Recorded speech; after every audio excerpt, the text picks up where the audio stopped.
Shalom saudaraku yang dikasih Tuhan. Hari ini kita mau belajar lagi pelajaran The Secret of Judas. Kita sudah masuk di ayat yang ke-17, sudah mendekati akhir. Di ayat yang ke-25 itu terakhir. Nah, di ayat yang ke-17 ini berarti kurang 8-9 ayat ya. Nah, 8-9 hari lagi kita akan selesaikan itu saudaraku kitab Yudas. Terus saya juga terbeban, saya sudah tulis kitab Titus. Nah, nanti kita akan belajar setelah kitab Yudas ini The Secret of Titus. Itu menarik juga, pelajaran kehidupan sehari-hari dalam segala macam orang itu ada di dalam kitab Titus. Nah, di dalam ayat yang ke-17 ini saya bacakan dalam terjemahan King James Indonesia. Tetapi saudara-saudara yang terkasih, ingatlah engkau akan perkataan yang sudah diucapkan sebelumnya oleh rasul-rasul Tuhan kita Yesus Kristus. Nah, ayat yang 17 ini Yudas itu menulis karena dia terbeban kepada saudara yang dikasihi. Dikatakan tetapi saudara-saudara yang kekasih. Yudas menyebut saudara-saudara yang kekasih ini sebanyak 3 kali, yaitu Yudas 1 ayat 3, Yudas 1 ayat 17, dan Yudas 1 ayat yang ke-20 nanti. Nah, 3 kali ini menandakan bahwa Yudas mengasihi para pembacanya dengan menyebutnya saudara yang kekasih. Kita juga mau belajar terbeban akan jiwa-jiwa agar mereka juga sama-sama bertumbuh dan terbebas dari kefasikan dalam keluarga kita, dalam lingkungan persekutuan sel kita, dalam mungkin lingkungan pekerjaan kita. Ayo kita mau sama-sama terbeban, saudaraku. Jangan acuh tak acuh, belajar terbeban, miliki beban terhadap jiwa-jiwa. Seperti halnya Yudas ini.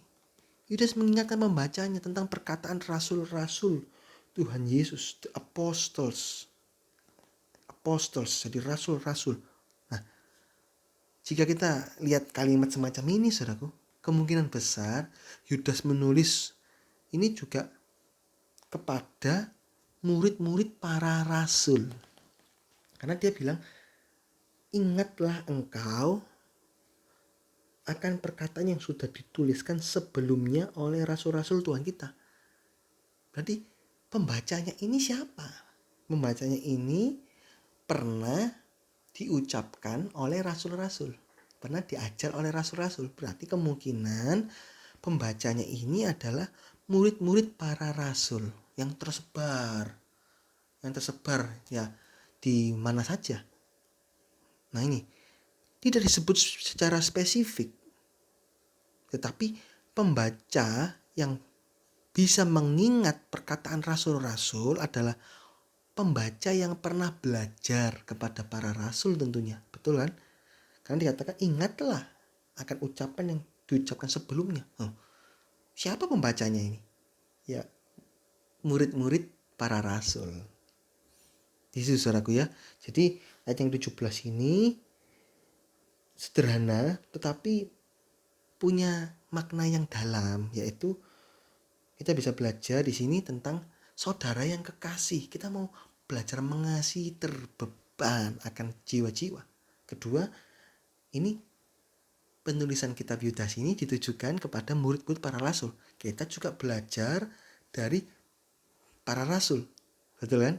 Ini tulisan Rasul Paulus, tulisan Rasul Petrus, tulisan Rasul Yohanes, tulisan Lukas bukan rasul. Jadi kita belajar juga, ayo kita mau pelajarin apa yang sudah dikatakan oleh para rasul ini. Firman Tuhan ini kita ingat-ingat betul-betul, ingat-ingat baik-baik. Jangan disepelekan firman Tuhan ini. Karena firman Tuhan ini adalah firman yang hidup, yang mampu tembus sampai kekekalan, yang mampu memperbaiki masa lalu kita, yang mampu menjaga langkah saat ini, dan mampu membuat rencana yang penuh harapan. Ini dalam firman Tuhan ini, yang mampu membuatkan masa depan yang penuh harapan. Ini firman Tuhan kita. Kalau kita belajar dan mentaati segala apa yang tertulis, yang sudah dikatakan, yang ditulis sebelumnya itu akan membuat hidup kita berarti. Hidup kita bisa jadi berkat buat orang lain. Ya, ayo belajar mengasihi jiwa-jiwa, belajar memiliki pelayanan pribadi. Mungkin kita punya anak didik, anak rohani, mungkin kita punya beban adik kita, kakak kita, anak kita, orang tua kita. Ayo, itu menjadi beban kita ya. Kita mau ingat firman Tuhan, kita mau praktekkan, kita mau salurkan kepada mereka. Ya, ini ayat yang ke-17, kita sampai di sini dulu. Nanti video yang akan datang kita akan belajar ayat yang ke-18. Ini lebih spesifik tentang Rasul Petrus, saudaraku.